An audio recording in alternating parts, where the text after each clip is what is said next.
메시아의 강림에 대해서 예언한 선지자인 이사야는 그 구체적 메시아의 강림에 대한 예언을 이렇게 선포하면서 시작하고 있습니다.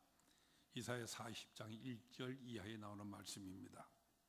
너희 하나님이 이르시되 너희는 위로하라. 내 백성을 위로하라. 너희는 예루살렘의 마음에 닿도록 말하며 그것에게 외치라. 그 노역의 때가 끝났고 그 죄악이 사함을 받았느니라. 아름다운 소식을 시온에 전하는 자여 너는 높은 산에 오르라. 아름다운 소식을 예루살렘에 전하는 자여 너는 힘써 소리를 높이라. 두려워하지 말고 소리를 높여 유다의 성읍들에게 이르기를 너희 하나님을 보라 하라.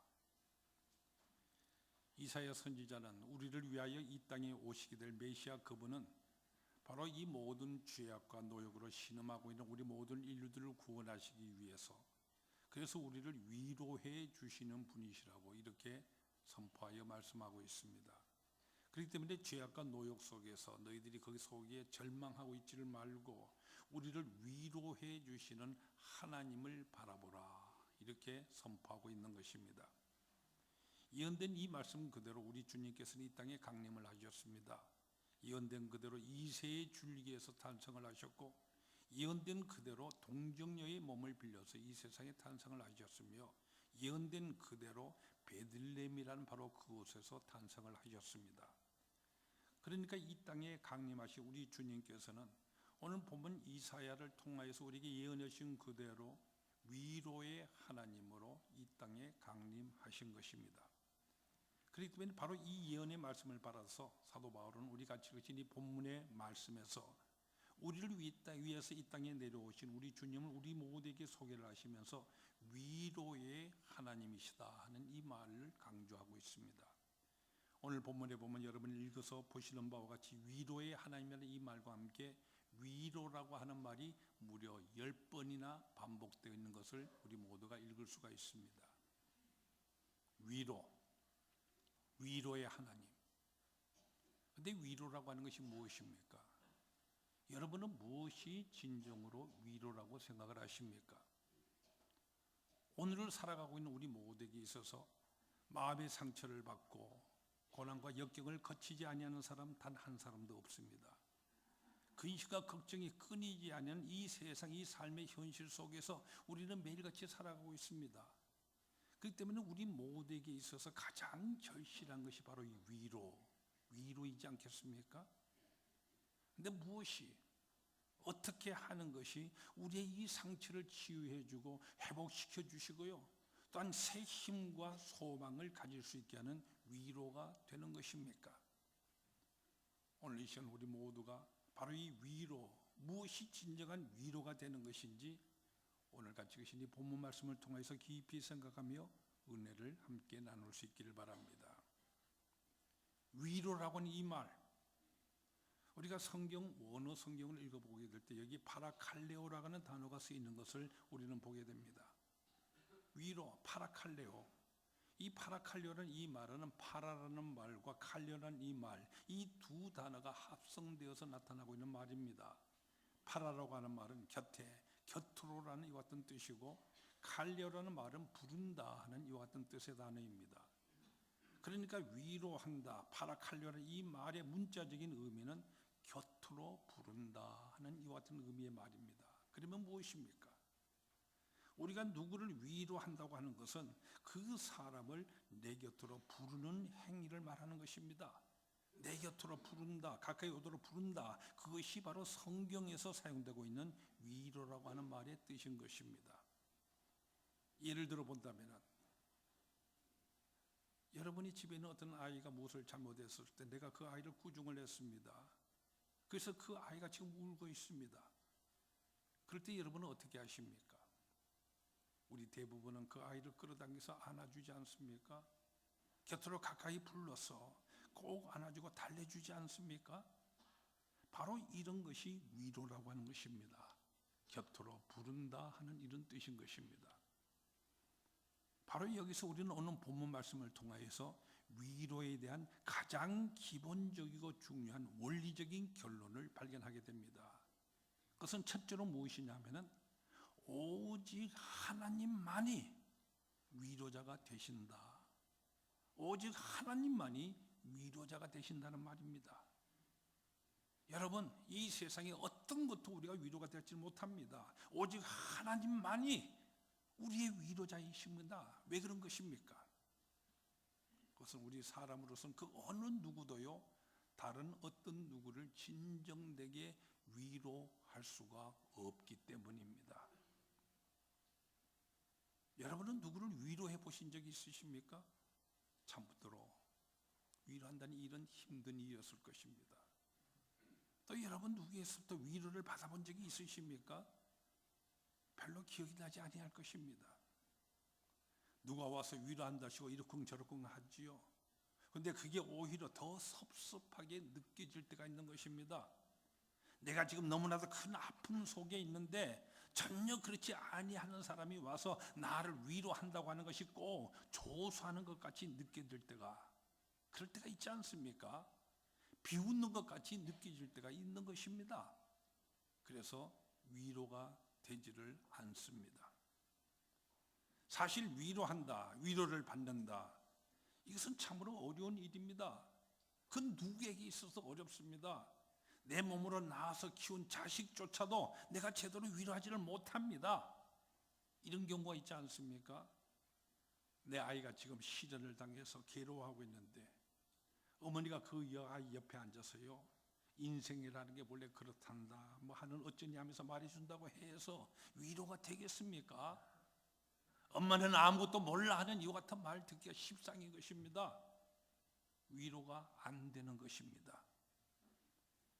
극단적인 여러 사람이 죽었는데 그 유족을 위로한답시고 찾아가서 사람이나 누구나 다 그저 왔다 가는 것이요, 회자 정리하고 그렇게 말해준다고 해서 그게 위로가 되는 것입니까? 해주는 그 말은 물론 바른 말이지만은 그러나 위로는 안 되는 것입니다. 집에 불이 났습니다. 그러나 8명이나 되어지는 모든 식구들 다 무사했습니다. 그리고 그 집터는 그대로 남아 있습니다. 그때 누가 위로한답시고 찾아가서요, 집은 불탔지만 그래도 아이들이 다 무사했으니 그나마도 얼마나 다행합니까? 집은 다 타버렸지만 땅 그대로 남아있으니 그나마 괜찮지 않습니까? 이렇게 말한다고 한다면 당사자에게 위로가 되겠습니까? 어느 목사님에게 들은 얘기입니다. 섬기시는 교회에 바로 이와 같은 어려움을 만난 교인이 있었는데 그를 위로한다고 찾아간 권사님들이 예배를 드리면서 기도하며 집은 불탔지만 그래도 아이들이 다 무사했으니 감사하게 하시고, 집은 다 타버렸지만 그러나 땅은 남았으니 오히려 이분으로 하여금 감사하는 마음을 갖게 해 주시옵소서, 이렇게 기도를 했다고 합니다. 그랬더니 당사자가 그 다음에 자기가 이어서 기도를 하는데요, 이렇게 기도를 하더랍니다. 이분들이 와서 집이 다 타고도 사람은 무사히 괜찮다고 합니다. 그런데 이런 경험을 저분도 하게 해 주시옵소서. 보세요. 위로라고 하는 이것 이렇게 안 되는 것입니다. 우리는 욥에 대해서 잘 알고 있습니다. 욥이 엄청난 고난을 당할 때 친구들이 찾아오지요. 와서 처음에는 근데 일주일 동안에 아무런 할 말이 없었습니다. 너무나도 기가 막혀서 가만히들 앉아 있을 수밖에 없었습니다. 가만히 있는 그때는 오히려 욥이 위로를 받습니다. 그런데 일주일이 지나자 친구들이 입을 열어서 말을 시작하죠. 여보게, 자네 잘 생각해보게. 자기도 모르는 사이에 무슨 천벌받을 죄를 자기네가 지었는가 보네. 이런 식으로 얘기를 늘어놓지 않습니까? 듣다 봤던 요셉이요, 제발 좀 입을 좀 다물게, 그따위 소리는 나도 할 수 있어 하면서 막아버립니다. 그들의 말이 위로는커녕 오히려 불난 집에 부치질하는 이런 꼴만이 되어버리고 만 것이지요. 그런데 여러분, 위로를 해보겠다고요, 괜히 어떤 말로서 시도조차도 이러면 하지 마십시오. 저 위로하러 갔거든 그죠? 할 말이 없습니다. 뭐라고 드릴 말씀이 없습니다. 어제 이렇게 말할 것밖에는 없지 않습니까? 보세요. 위로 참 힘든 일입니다. 위로하고 위로를 받고 한다는 이것 쉬운 일이 아닙니다. 왜 그런 것입니까? 위로란 오직 하나님으로부터만 오는 것이기 때문입니다. 하나님이 아니고는 그 누구도 위로할 수가 없습니다.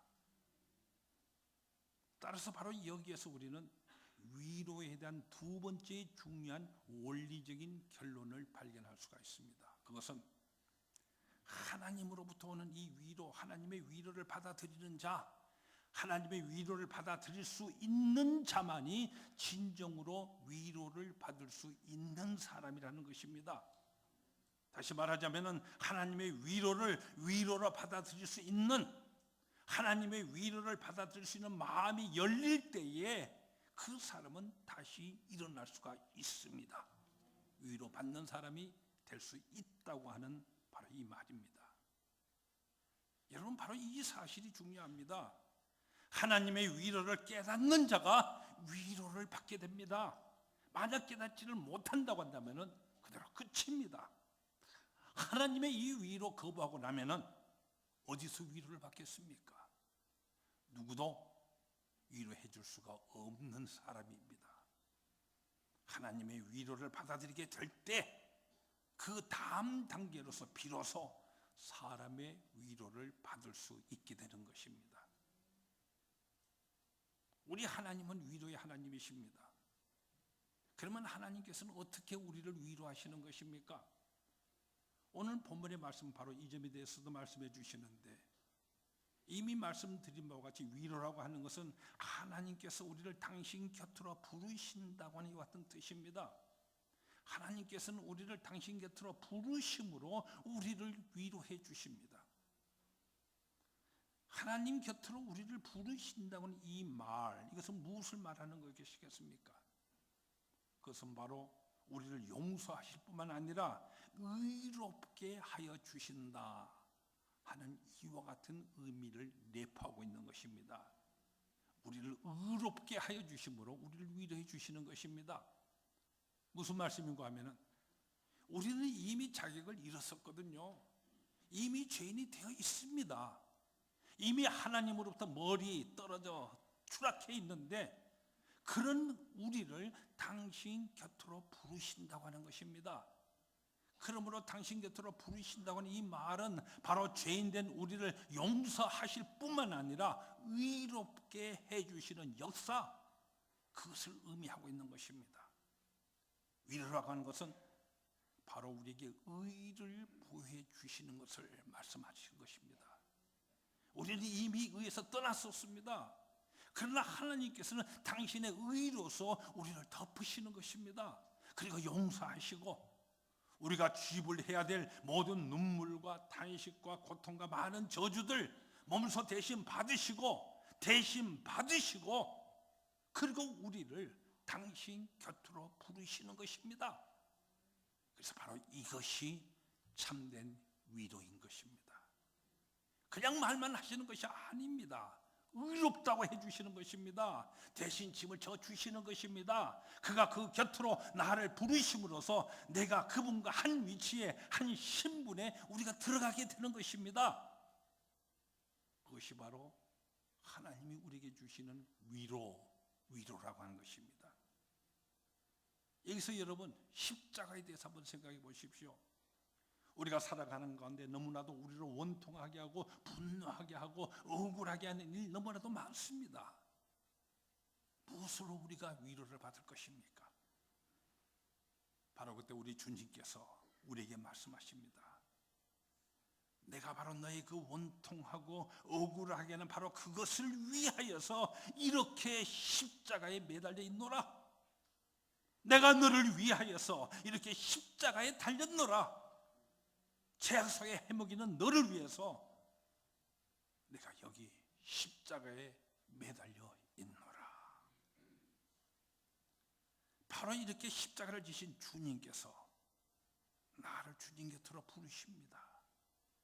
십자가를 통해서 나의 모든 질고와 죄가를 벗게 해주시고 의롭고 영광된 우리 주님의 곁으로요, 주님과 동등된 바로 그 자리로 나를 불러주십니다. 그래서 우리는 주님을 통하여서 위로를 받게 되는 것입니다. 다음으로 위로의 하나님은 우리를 환난 중에서 위로하신다고 오늘 본문은 말씀해 주십니다. 4절에서 우리의 모든 환난 중에서 우리를 위로하사 이렇게 말씀을 하십니다. 환난 중에서. 여기 환난은 이 말 성경 원어로 봤을 때 슬립시스라고 하는 단어가 쓰이고 있는데요, 이 말의 뜻은 이 육체적인 실제적인 고난을 의미하는 것입니다. 우리가 살아가면서 겪게 되는 어떤 정치적인, 어떤 경제적인, 사회적인, 물질적으로 혹은 우리의 육체에 부닥치는 그와 같은 고난을 말하는 것입니다. 아주 물리적인 그와 같은 고난을 말하는 것입니다. 말하자면 내가 병이 들어있었을 때 하나님께서 우리를 위로하십니다. 내가 핍박을 당할 때에 하나님께서 위로하십니다. 그러면 어떻게 우리를 위로하시는 것입니까? 먼저 내가 겪는 이 고난의 뜻을 알도록 인도하심으로 위로하십니다. 사실 우리가 모르고 당하는 고난, 그것은 참으로 견디기가 어렵습니다. 그러나 그 고난의 의미를 우리가 알게 되면은 넉넉히 감당할 수 있지 않습니까? 고난의 의미를 우리가 알게 되면은 우리는 위로를 받게 됩니다. 고난을 통해서 나를 훈련하신다는 것을 우리가 알게 되면은 큰 위로를 받게 됩니다. 고난을 통해서 하나님께서 직접 나를 강하게 하시고 진실되게 하시고 믿음 있게 하신다는 것을 내가 알면은 고난 가운데 있어서 우리는 염려하지 않습니다. 위로를 받게 됩니다. 하나님께서 때때로 나에게 매를 때려 치시지만은 그것이 결코 나를 미워해서가 아니고 저주해서가 아니라 사랑하시기 때문에, 마치 우리가 우리 자녀를 교육할 때 때리기도 하고 책망하지 않습니까? 그때 중요한 것은 이것은 너를 사랑하기 때문이다 하는 것을 우리가 알게 되면은 오히려 그로 인해서 더욱 분발하게 되지 않습니까? 그래서 위로라는 이 말 영어 성경을 보면은 대부분 영어 성경 번역에 comfort라고 하는 말로 번역되고 있는데, 그 가운데 최근에 번역된 어떤 번역에 보면 encourage라고 하는 이와 같은 단어가 사용되고 있습니다. 사실 comfort라고 하는 이 말 그 자체가 힘을 북돋아 준다는 뜻입니다. 그렇기 때문에 encouragement라고 힘이 나도록 도와준다, 북돋아 준다는 뜻으로 번역하고 있는 것입니다. 사실상 하나님만이 우리를 위로하실 수가 있고요, 하나님만이 위로의 근본이 되시고, 우리가 상처받고 넘어지고 약해지고 쓰러졌었을 때 우리를 하면 힘을 얻어서요 다시 일어나도록 해주시는 것입니다. 이것이 바로 위로인 것입니다. 그리고 또한 이 환난의 종말을 우리로 알게 하심으로 하나님은 우리를 위로하십니다. 이렇게 비록 내가 지금 환난을 겪지만은 이 환난을 겪고 나면은 저 끝에 가서 큰 영광이 있습니다. 그러면 이 환난, 내가 비록 겪지만은 우리가 오히려 그 종말의 결과를 바라보기에 우리가 기쁘게 이것을 감당하고 견뎌낼 수가 있지 않습니까? 그러므로 순교자가 그 아무리 고통을 당해도요 그런 위로를 받습니다. 왜냐하면 바로 저 앞에 참된 기쁨의 세계가 있기 때문입니다. 그 결과를 알기 때문입니다. 바로 이 점이 중요한 것입니다. 그래서 그리스도인은 고난을 당할 때에 이 고난이 결코 율법적인 관계에서 해석되어서는 안 되는 것입니다. 오직 은혜요, 오직 사랑이요, 오직 하나님의 경륜 속에 있음을 알 때에 하나님께서 이 환난 중에 나를 위로하시는 것입니다. 고난, 이것은 바로 하나님 경륜 속에 있음을 우리가 깨달음으로 바로 이 점을 우리는 깊이 생각해야 하는 것입니다. 이제 세 번째로 오늘 본 말씀은 고난과 위로에 대한 세 번째 원리적인 의미를 우리에게 말씀해 주시는데, 4절에서 우리로 하여금 하나님께 받는 위로로서 모든 환난 중에 있는 자들을 능히 위로하게 하시기 위함이라고 이렇게 말씀해 주십니다.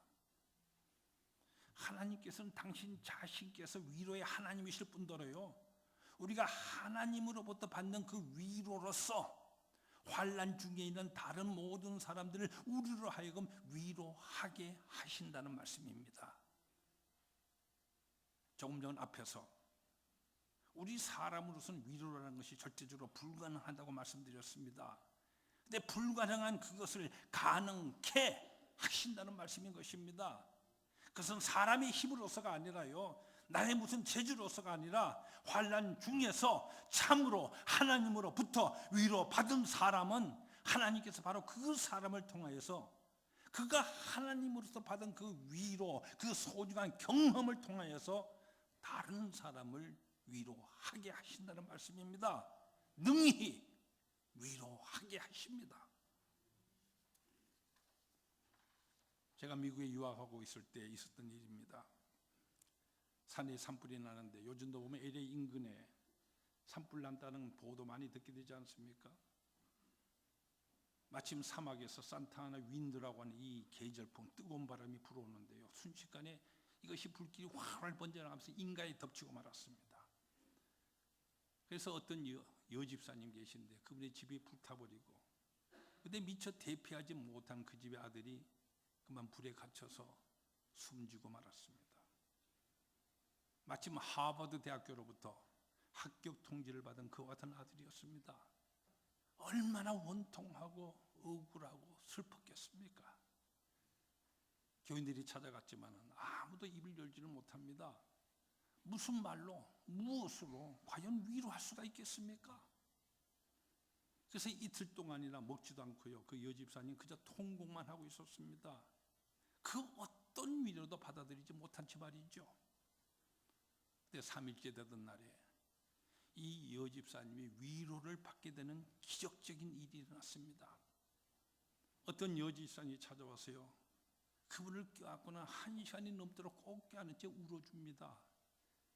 찾아온 이 여집사님은 몇 개월 전에 사랑하는 남편과 아들이 바다에 낚시를 갔다가 밀려온 이 파도에 휩쓸려서 그만 하늘나라로 먼저 가버리는 이와 같은 사고를 만났던 분입니다. 아들뿐이 아니라 남편과 아들을 동시에 말이죠.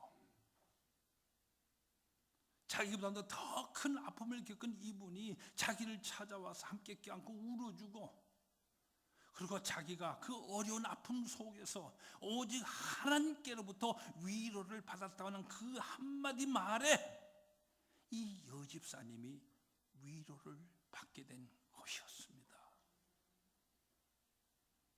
사랑하는 여러분, 여러분이 혹 남달리 어려움을 겪고 있다고 생각되십니까?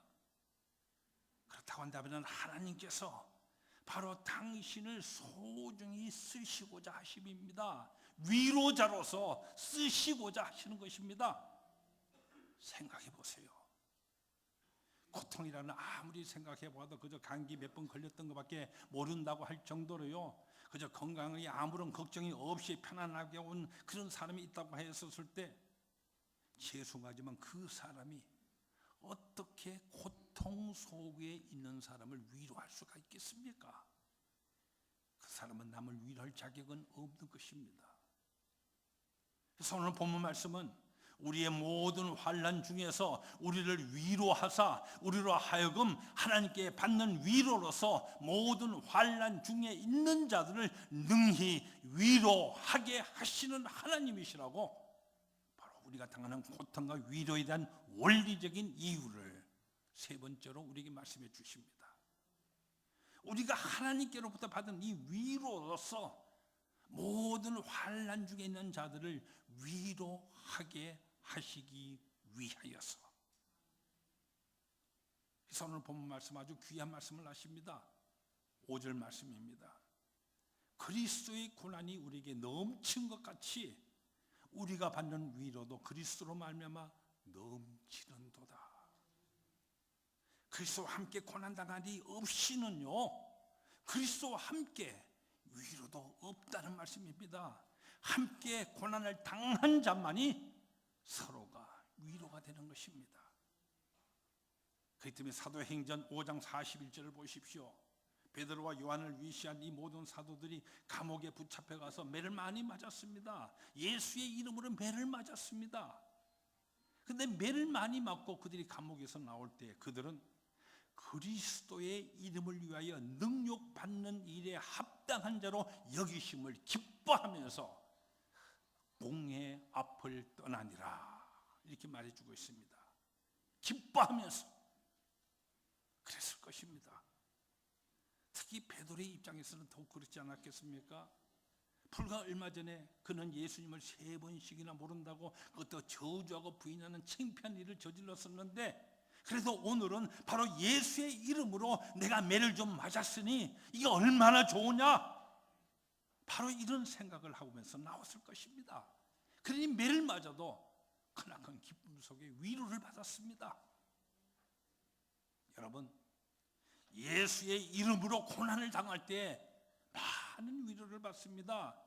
그리스도와 함께 고난을 당하는 자는 그리스도와 함께 영광을 누릴 뿐더러요, 현재 고난 당하는 중에 그리스도와 함께 받는 위로가 그에게는 있습니다.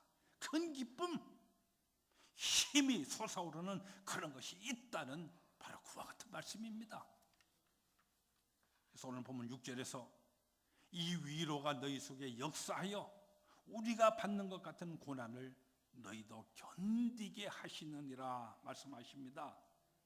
이렇게 위로를 받고 위로를 하고 또 위로를 받고 위로를 하게 되면은 이제 앞으로 우리에게 닥쳐올 모든 고난, 어떤 고난이든지 우리가 넉넉히 견딜 수 있게 된다는 이와 같은 말씀입니다. 여기 견디다는 이 말, 원어 성경에 보면 히포모네라고 하는 단어가 쓰이고 있는데요, 이 말은 그저 단순히 수용하는 자세, 이것을 의미하는 말이 아닙니다. 그저 단순히 참는다, 단순히 수긍하고 단순히 수용한다, 이와 같은 말이 아닙니다. 이 말은요, 아주 적극적인 자세를 나타내는 것입니다. 승리한다, 그리고 승리있게 한다는 뜻입니다. 트라이엄프, 바로 이와 같은 말입니다. 이렇게 위로로서 우리는 모든 고난에 있어서 승리를 하는 것입니다. 내가 위로를 받고 위로를 하는 것으로 하여금 앞에 오는 어떤 고난에 대해서도 넉넉하게 우리는 이겨낼 수가 있는 것입니다. 위로를 하고는 이와 같은 의미에 있어서 크고 놀라운 생명력이요, 생산적 능력이라는 것을 우리는 잊지 말아야 하는 것입니다. 그 때문에 오늘 본문의 말씀 모든 것을 종합해 본다고 한다면 위로를 받고 그리고 위로를 받음으로써 우리는 남을 위로하게 되고 그리고 모든 고난을 능히 견디게 된다고 하는 이 같은 말씀입니다. 그러기 위해서는 먼저요, 우리는 무엇보다도 먼저 하나님께로부터 위로를 받는 자가 되어야만 합니다. 하나님께로부터 받은 이 위로가 있어야 되고, 또 어떠한 환난 가운데서부터 나는 하나님께로부터 위로를 받는 나 나름대로의 믿음의 비결, 이것을 우리는 소유하고 있어야 하는 것입니다. 나는 어떤 환난을 당할지라도 그 모든 환난 가운데 하나님께로부터 나는 넉넉한 위로를 받을 수가 있습니다. 조금도 어렵지가 않습니다. 잘 견뎌낼 수 있습니다는 이와 같은 믿음의 비결, 이것을 우리는 나 나름대로 가지고 있어야 하는 것입니다. 그런 비결을 가질 때 우리는 남을 위로할 수가 있게 됩니다. 그래서 위로하고 위로를 받고 그리고 합동하여 구원을 이룩하고 더 큰 능력을 이룩하게 된다고 오늘 보면 우리에게 말씀하여 주시는 것입니다. 이사야 선지자는 메시아의 이 강림에 대해서 너희 하나님이 이르시되 너희는 위로하라, 내 백성을 위로하라, 너희는 예루살렘의 마음에 닿도록 말하며 그것을 외치라, 두려워하지 말고 소리를 높여 유다의 성읍들에 이르기를 너희 하나님을 보라 하라 하였습니다. 우리 주님께서는 위로의 하나님으로 이 세상에 오셨습니다. 이 위로의 하나님으로 참된 위로를 체험하고, 그래서 위로를 몰라서 방황하고 있는 우리 주위의 모든 이웃들에게 너희 하나님을 보라고 늘 외치고, 내가 받은 이 위로를 그들에게 전하면서, 그래서 참된 위로의 사람으로 살아가는 귀한 이 은혜가 오늘 대림절 세 번째 주일을 맞아 예배드리는 여러분 모두에게 넘치게 임하시기를 축원합니다. 기도하십시다. 우리 하나님은 위로의 하나님이십니다. 위로의 하나님, 이 말씀이 여러분에게 어떻게 와닿으십니까? 여러분은 어디에서 위로를 늘 받고 있습니까? 근심, 걱정, 괴로움이 없는 사람 아무도 없습니다. 여러분은 하나님으로부터 진정한 이 위로받기 위해서 늘 열린 마음으로 주님을 영접하고 계십니까?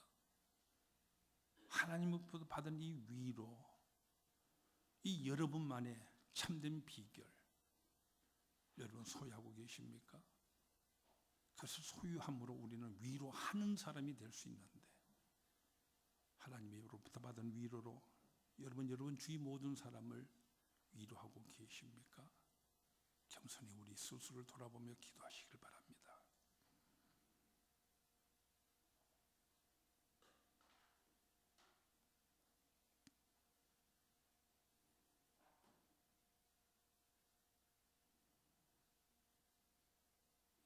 우리의 참된 위로가 되신 아버지 하나님, 위로 없이는 살 수 없는 이 현장 삶의 이 가운데서 우리는 살아갑니다.